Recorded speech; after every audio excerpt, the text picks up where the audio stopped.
Oh non, le docteur Lacave, il a disparu. Et ce n'est pas grave, car aujourd'hui nous retrouverons la critique de GTI Club Super Mini Festa, nous retrouverons Autoplay Samplay, la Minute du Geek, le Tokyo Café, et on commencera par les news.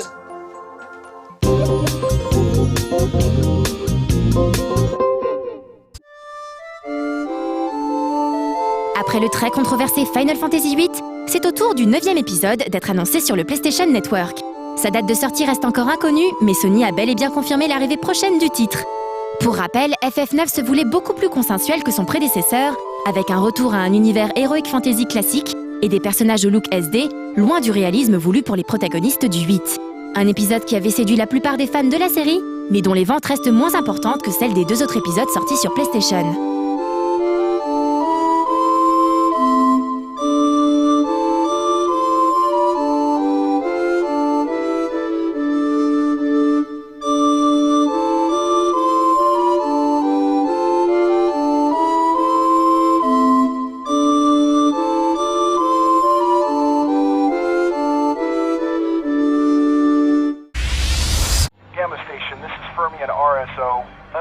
Pour Microsoft, l'un des événements majeurs de 2010, c'est bien évidemment l'arrivée d'Halo Reach. Si sa sortie n'est pas prévue avant la fin de l'année, la bêta multijoueur, elle, sera accessible sur le Xbox Live dès le 3 mai prochain. En tout cas pour ceux qui se seront procurés Halo 3 ODST. L'achat de ce spin-off reste en effet l'unique moyen à ce jour pour essayer le prochain FPS de Bungie avant sa sortie. Microsoft en profite du coup pour baisser temporairement le prix d'ODST jusqu'au 15 mai prochain. Il faudra débourser 30 € pour acheter le titre et accéder ainsi à la bêta de Reach. Les joueurs français possédant une clé seraient déjà 113 000. Microsoft espère visiblement plus.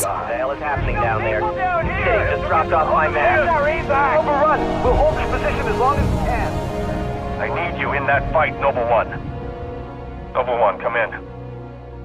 Noble One, do you read me?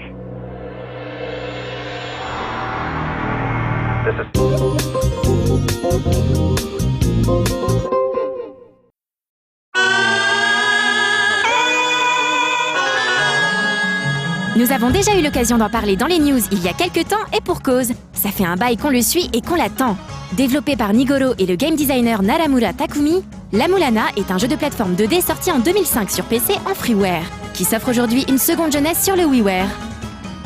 Inspiré par les jeux de plateforme 2D de l'époque NES et en particulier certains classiques MSX du jeu de plateforme puzzle, tels que l'énorme Maze of Gallius ainsi que les méconnus King's Valley 1 et 2 de Konami, La Mulana rappelle également le non moins fameux Rick Dangerous, datant lui de l'ère 16 bits. Comme dans King's Valley et Rick Dangerous, le joueur incarne un archéologue, le docteur Lemesa Kosugi, parti explorer les dangereuses ruines de La Mulana. Attendez-vous à un jeu basé sur l'exploration d'une grande richesse au niveau de difficulté relevé. Sans date de sortie précise, La Mulana est toujours annoncée pour 2010.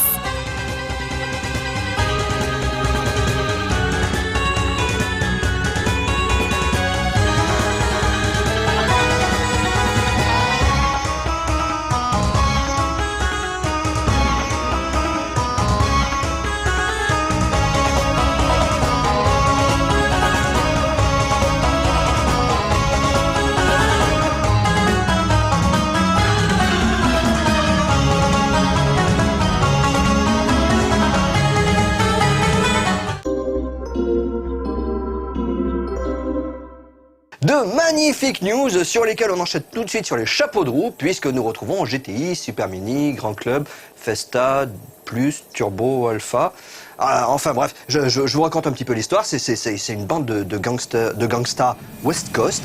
Ils ont des toutes petites voitures et ils font des courses pour voler des hélicoptères dans GTI, Grand Theft, ou pas du tout. On regarde la critique flash.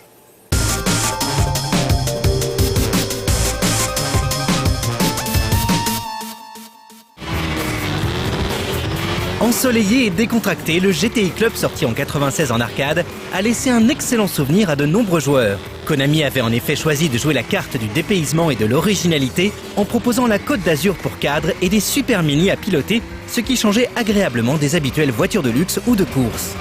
Fin 2008, le PSN accueillait une nouvelle mouture du jeu nommée GTI Club Plus Rallye Côte d'Azur. Développée par Sumo Digital, celle-ci proposait malheureusement qu'un circuit, celui de la Côte d'Azur, un mode bomb tag en plus des courses, ainsi qu'un multijoueur à 8 en ligne uniquement. Un peu juste donc. Mais le jeu ne coûtait que 10 €. GTI Club se développe aujourd'hui sur Wii avec 4 nouveaux environnements en plus de la Côte d'Azur, le Royaume-Uni, les US, l'Italie et le Japon.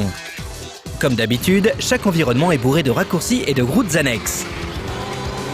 Plus le niveau de difficulté est élevé, plus les villes sont ouvertes, sachant qu'il faut d'abord terminer le jeu en novice pour accéder au niveau de difficulté supérieur. 2 gros modes de jeu sont proposés, arcade et quête. Les quêtes sont composées d'un certain nombre de défis, allant de la course normale au duel en passant par les minigames. Au mode bombe tag ou chat-bombe s'ajoute la pêche au prix, où le joueur doit conserver le plus longtemps possible la possession d'un énorme paquet cadeau, la chasse aux pièces, l'objectif consistant à remplir sa bourse et à vider celle de son adversaire en lui rentrant dedans, le festival des tomates qui permet de shooter des tomates sur les autres voitures ou des cibles, et enfin le faux de car où il faut marquer des buts à l'aide d'un ballon géant ou le pousser pour lui faire franchir la ligne d'arrivée. Chacun de ces modes est également jouable en arcade. Quel que soit le mode choisi, réaliser de bonnes performances permet de débloquer de nouvelles voitures, 16 en tout, ainsi que divers accessoires et customisations qu'il sera possible d'équiper dans le garage. Les voitures utilisées gagnent également en niveau afin d'augmenter leur performance. Ce GTI Club Wii est donc plutôt complet, d'autant plus que de nombreux modes multi sont accessibles. On peut ainsi jouer à 4 en split screen ou via la connexion Wi-Fi Nintendo. Un mode quête multi est également accessible afin de relever divers défis en coop. Ce titre, enfin, propose 3 types de maniabilité. Manette classique, Wiimote plus Nunchuk et Wii Wheel. Les 30 € à débourser pour le jeu sont ainsi justifiés par sa richesse et ses nombreuses options multijoueurs. Malheureusement, GTI Club Super Mini Festa souffre d'une réalisation poussive, indigne de la Wii, le jeu est moche comme tout, et surtout d'une jouabilité plate. Le jeu n'offre en effet aucune sensation de conduite et son orientation arcade n'excuse rien. Les véhicules se dirigent par à-coups, tuant toute sensation de fluidité, les collisions sont ridicules, l'impression de vitesse limitée, on est vraiment très loin des sensations apportées par un Mario Kart. Résultat, on s'ennuie ferme. Et ce malgré la gestion du frein à main, les trottoirs boost, les innombrables raccourcis, les minigames, les modes multi et globalement l'incontestable volonté de bien faire des développeurs. La déception est donc à l'échelle des ambitions affichées par le jeu, énorme.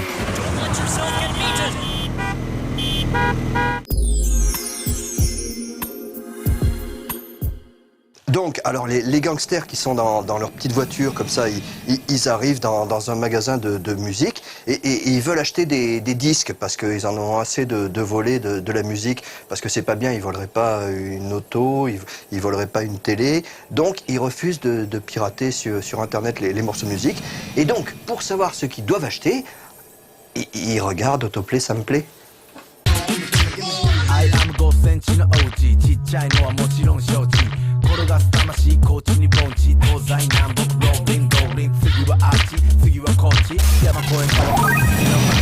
Bonjour et bienvenue dans ce nouveau numéro d'Autoplay Sample. Alors aujourd'hui, ça sera certes une émission comme d'habitude avec les sorties CD, les tie-up, etc.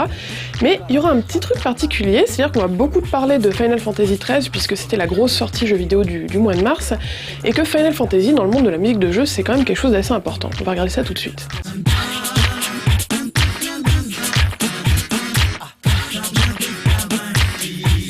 Et on commence tout de suite avec Final Fantasy XIII. Alors, les musiques de Final Fantasy, pour bien des gens, c'est la première OST qu'ils achètent. Donc, jusqu'au 10, c'était Uematsu Nobuo qui prenait en charge, qui supervisait la composition, avec des gens qui l'aidaient parfois. Et à partir du 10, il est parti travailler en freelance, et ce sont d'autres gens qui s'y sont attelés. Donc là, pour cet épisode 13, c'est Hamauzu Masashi qui a travaillé avec des assistants. Et c'est quand même la consécration quand on travaille chez Square. Il a travaillé d'abord sur des petits projets, puis on fait le Final Fantasy, la série principale, c'est quand même le gros truc, le pinacle de sa carrière, et d'ailleurs il est parti de Square lui aussi après ça. Bon, pour en revenir à Final Fantasy, c'est une OST donc, qui tient sur 4 CD, ce qui est quand même énorme, et elle est disponible en France officiellement, et ça c'est quand même très très rare. Pourquoi ? Parce que avant il fallait forcément passer par de l'import. Donc cette fois-ci en France, on a le CD japonais, mais qui est distribué dans le réseau officiel, c'est-à-dire les magasins, on peut vraiment la trouver dans les magasins de DVD, CD, etc., ainsi que sur le site de l'éditeur. Aussi, pour ceux qui ont acheté le pack collector du jeu, ils ont une mini OST à l'intérieur qui tient sur un CD, donc c'est une sélection des meilleurs morceaux. Et donc pour ce qui est des morceaux, en ce qui concerne la bande originale elle-même, bon certes on trouve toujours des choses d'inspiration très classiques, notamment les thèmes de personnages, surtout les filles d'ailleurs, qui sont faits au piano, très, très mélancoliques ou très romantiques, etc. Mais on trouve aussi d'autres styles musicaux. Par exemple, on a du rock pour le thème de Snow, on a quelque chose de plus funk, plus jazz pour le thème de Saz. Et ça, c'est vraiment quelque chose de très intéressant parce que malgré le fait que ce soit des styles de musique bien différents, il y a quand même toute une cohérence. Et je veux dire, on peut saluer vraiment le travail de Amaozu et de son équipe. Et je pense qu'il y a certaines personnes qui ont reconnu qu'il y a des morceaux qui ressemblent beaucoup à Final Fantasy X. Et pourquoi donc? Parce que dans l'équipe de Amaozu, il y a Nakano Junya, avec qui il avait travaillé sur Final Fantasy X d'ailleurs. Donc je pense qu'il y a des petits morceaux, c'est justement ceux qui sonnent un petit peu plus électroniques, où vous allez reconnaître des sonorités qui sont assez identiques.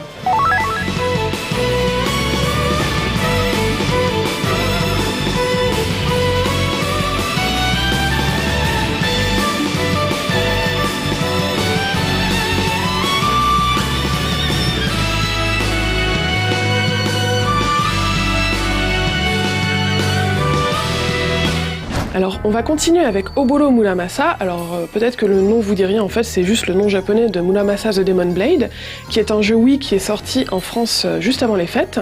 Donc c'est un jeu de Vanillaware, je ne sais pas si vous connaissez ce studio, c'est un studio qui est spécialisé dans les jeux en 2D. En fait c'est pas vraiment de la 2D, c'est de la 3D avec de la 2D plaquée dessus, mais bon ça fait comme si c'était de la 2D. Donc ils ont fait Odin Sphere ou Princess Crown avant, ce sont des très beaux jeux. Et pour la musique, ils font toujours appel à Sakimoto Hitoshi, qui est un compositeur qui a son propre studio qui s'appelle Basiscape. Et je pense que vous avez déjà entendu les compositions de Sakimoto parce que lui, il a composé par exemple les musiques de Final Fantasy XII, ou encore Radiant Silvergun et Gradius 5 par exemple, ainsi que d'autres choses avec son studio, il en a fait vraiment beaucoup. Pour ce qui est de Oboro Muramasa, je pense que vous avez déjà vu, donc c'est un jeu qui se déroule dans une ambiance Japon ancien, c'est vraiment très très beau. Donc il était très logique d'utiliser des instruments traditionnels japonais pour illustrer cette ambiance très particulière. Et il y a quelque chose qui est vraiment comme dans Odin Sphere, c'est que déjà c'est un jeu d'action, donc beat'em all à l'ancienne, qui a déjà beaucoup de rythme, et que la musique, que c'est vraiment comme dans Odin Sphere, la musique pousse encore le rythme vers l'avant, et ça, c'est vraiment très motivant pour le joueur, ça donne des trucs super lyriques, super épiques, et c'est très très agréable. On écoute ça tout de suite.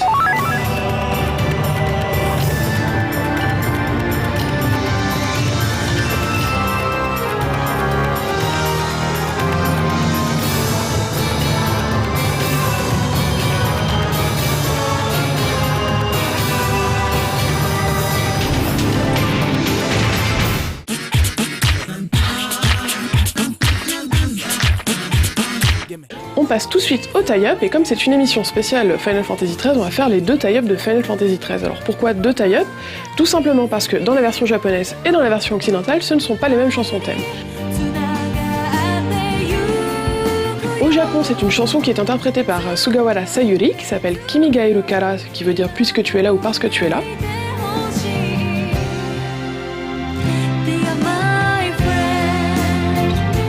En revanche, en Occident, c'est une chanson qui s'appelle My Hands, qui est interprétée par Leona Lewis, qui était une gagnante de la version anglaise de la Nouvelle Star de je sais plus quand, et donc c'est très R&B à la mode, etc. Et c'est comme le générique de fin d'Avatar, puisqu'elle a aussi interprété le générique de fin d'Avatar, et je trouve ça très rigolo, parce que dans l'interview, justement, ça parlait d'Avatar dans l'interview des producteurs de Final Fantasy XIII, je sais pas si vous l'avez vu, enfin elle est sur No Life Online, et c'est rigolo, ça boucle la boucle, comme ça.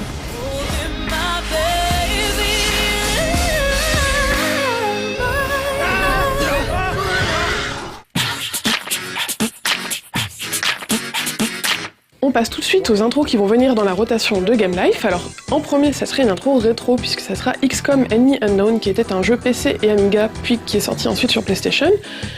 Et c'est un jeu que je connaissais pas du tout, j'ai découvert ça dans mon souvenir, justement, puisque quelqu'un l'avait cité pour son souvenir, et Julien me l'a gentiment capturé.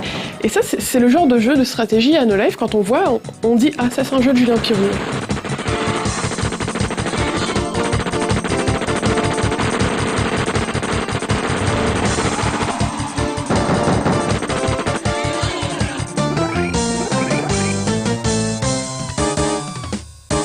Et pour finir, ce sera l'intro de Final Fantasy XIII, puisque c'est une émission spéciale Final Fantasy XIII, et donc il s'agit de l'intro occidentale pour l'instant, on fera la japonaise après probablement.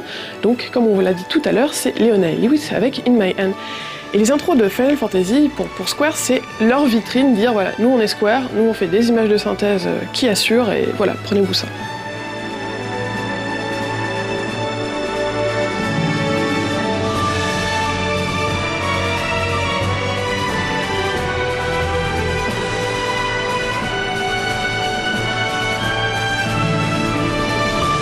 Voilà, ce numéro est terminé. J'espère que ceux qui n'aiment pas Final Fantasy XIII ou Final Fantasy en général n'étaient pas trop déçus, mais bon, c'était quand même très dur de passer à côté de Final Fantasy quand on parle de musique de jeu.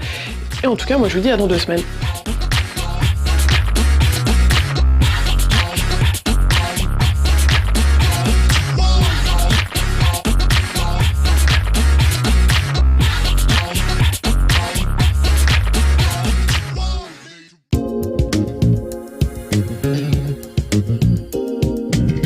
Alors donc ils ont leur CD comme ça, et ils les mettent dans le truc qui mange les CD dans leur petite voiture, parce que forcément ils ont des petits autoradios aussi, puisqu'ils ont des petites voitures, mais ils sont, non pas tunés, ils sont, comment qu'on dit déjà? C'est plus tuné qu'on dit aujourd'hui, de nos jours, c'est...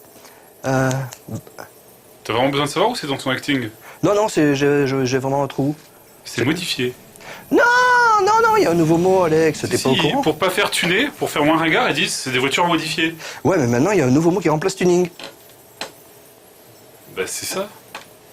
Donc, comme personne ne connaît ce mot, il demande à qui? Il demande à Julien Pirou, qui a une grande culture. Le futur. Après le bug de l'an 2000, la civilisation a été éradiquée. Toutes les connaissances ont été perdues. Objection!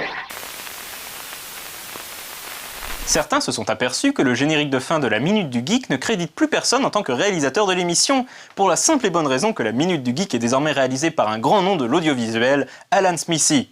Avec près de 40 ans d'expérience, Alan a réalisé 2 douzaines de films, des dizaines d'épisodes de séries télé et même des clips musicaux, bref, c'est un vétéran.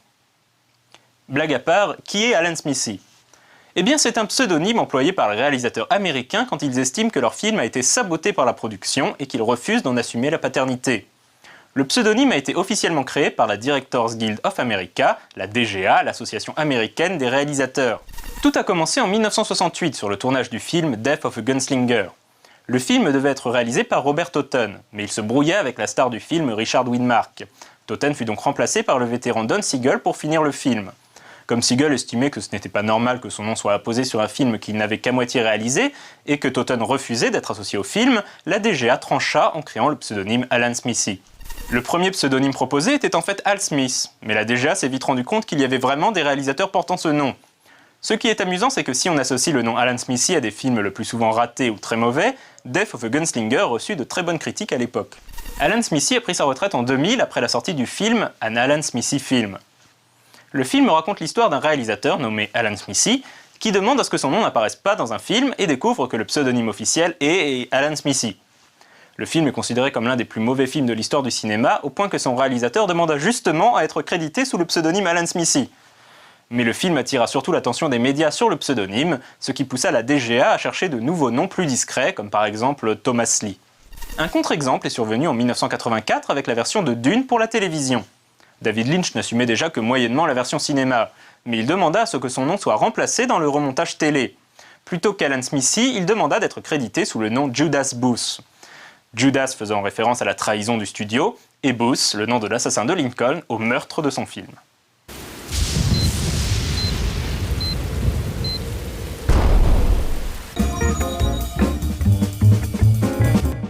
Donc maintenant, les gangsters yo-yo comme ça, ils sont contents parce qu'ils savent maintenant qu'on ne dit plus tuning, mais bolidage.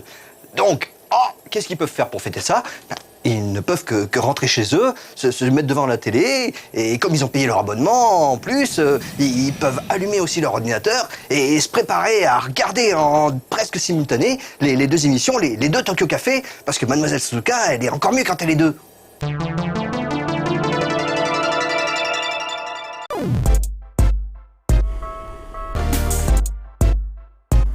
いらっしゃいませ。東京カフェへようこそ。Alors, qu'est-ce que ce sera aujourd'hui? Salut tout le monde, c'est Suzuka. 私今日は渋谷に来ています。渋谷パリじゃん。セーヌ川じゃん。なんとね、渋谷スタイルというイベントがあるので、どんなスタイル、渋谷スタイルを早速チェックしたいと思います。というか楽しみたいと思います。渋谷ハチ公どこ？踊ってる人がいますね。踊ってますね。来ると盛り上がるのね。あ、渋谷だ。Bonsoir.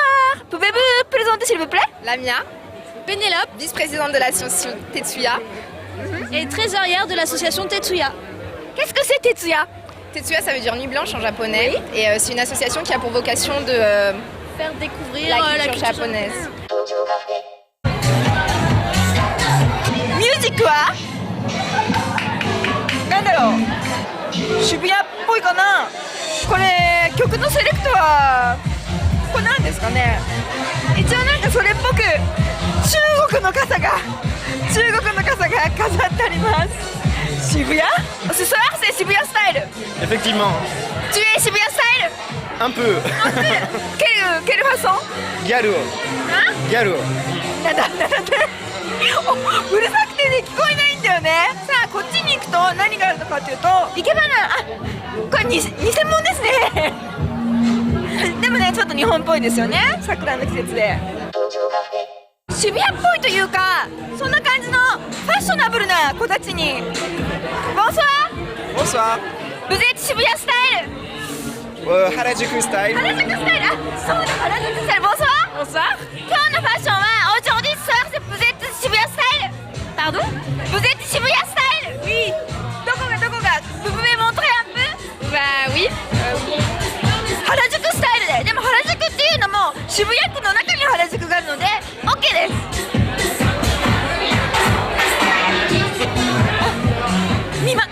カメラさんちょっと見ました？地味にこれ渋谷ってほら。日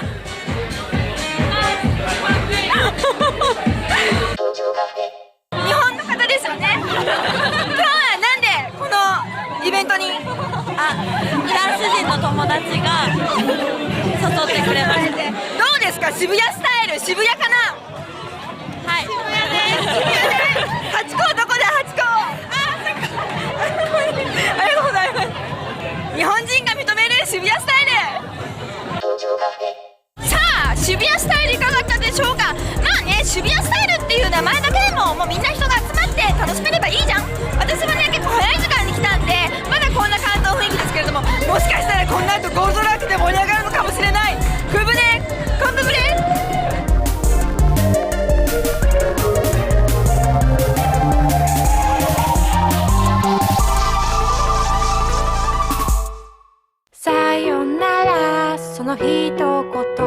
Et donc, comme là, c'est la fin du 5%, ben, les gangsters, ils sont tout dépités, alors ils remontent dans leur petite voiture, ils ferment leurs portières, ils ferment leurs vitres, et puis ils tracent leur chemin vers la route de l'inconnu, vers la côte Est. Voilà. C'était la belle histoire de ces gangsters. J'espère qu'elle vous a ému autant qu'elle m'avait ému. Raison pour laquelle j'ai décidé de vous la raconter ce soir. Et je vous quitte à présent en vous faisant de gros bisous et en vous disant soyez prudents sur la route, faites pas les fous et accrochez-vous bien.